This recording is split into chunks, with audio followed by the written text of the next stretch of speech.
Hey guys, this is Austin, and today I'm here with part 3 of my computer build tutorial. The last 2 videos have gone over how to install everything in the case, but now it's time to hook it all up and finish the computer. Time for the really fun part, wiring. I'm actually lying, wiring is no fun at all. However, as long as you think a bit about how everything connects, it's really not all that bad. First step is to grab the pair of SATA cables that came with the motherboard. Plug both of these into the connectors on the bottom right of the board. Grab one and run it up to your hard drive. As you can see, they're notched, so they can only go in one way. Simply press it in until it clicks. Now do the same with the other cable for the DVD drive. Now you should see some cables attached to the case. Grab the one labeled HDA, which is your front panel audio. There is a single pin knocked out, so you can only plug it in one way. On this motherboard, it's in an awkward spot between the graphics card and the audio connectors. However, with a bit of work it will fit. You'll also see your front panel USB. This works the same way, except that thankfully this is much easier to install. Just plug it into the USB connector on the bottom of the board and you're good. You'll also see a small bundle of umbilical cables for the power button and LEDs. These need to be plugged into the front panel connectors beside the SATA ports. If you look closely, you'll be able to see that where each cable goes is marked on this tiny pinout. However, if you look at your motherboard manual, you'll see it recreated a bit better. The most important thing is to note the positive and negative sides, as obviously plugging them in wrong won't work. I won't go over each and every cable, but once you get going it isn't that hard. Once you're done, it should look a little something like this. Not the neatest thing in the world, but it works. Move over to the heatsink and unwind the power cable. This is a 4-pin connector with a pair of notches to make sure you plug it in correctly. Find the CPU fan connector on your motherboard and plug it in. Covering up the camera with your arm is totally optional, of course.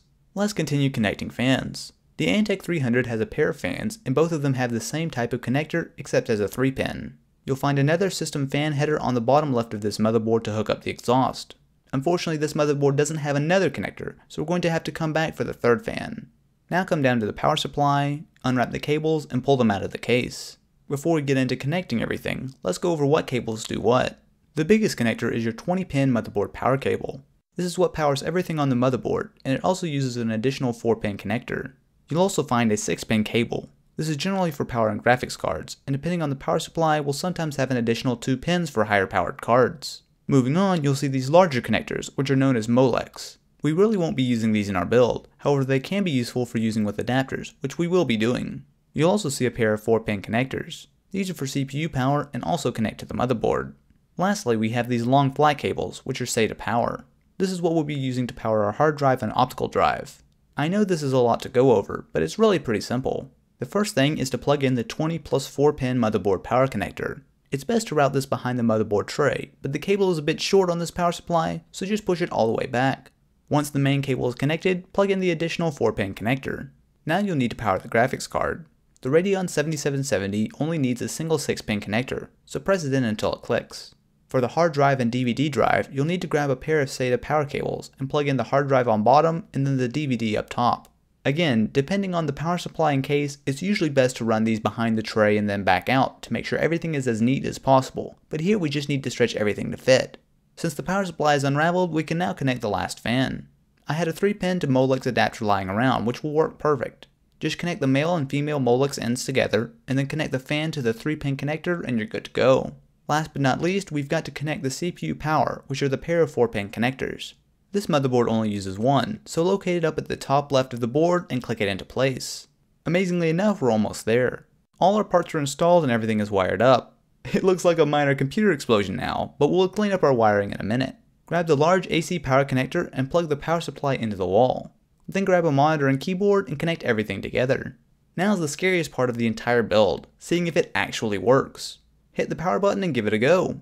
If it boots, give yourself a high five, you did it. If not, don't worry too much, usually it doesn't work first try.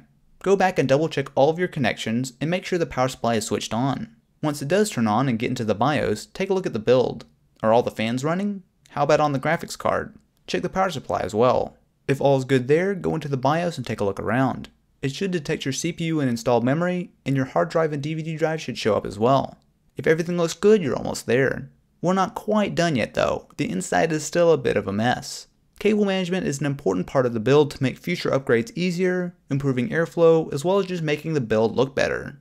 I won't show every step along the way, but the basic idea is to group cables as neatly as possible and use electrical ties to hold them together.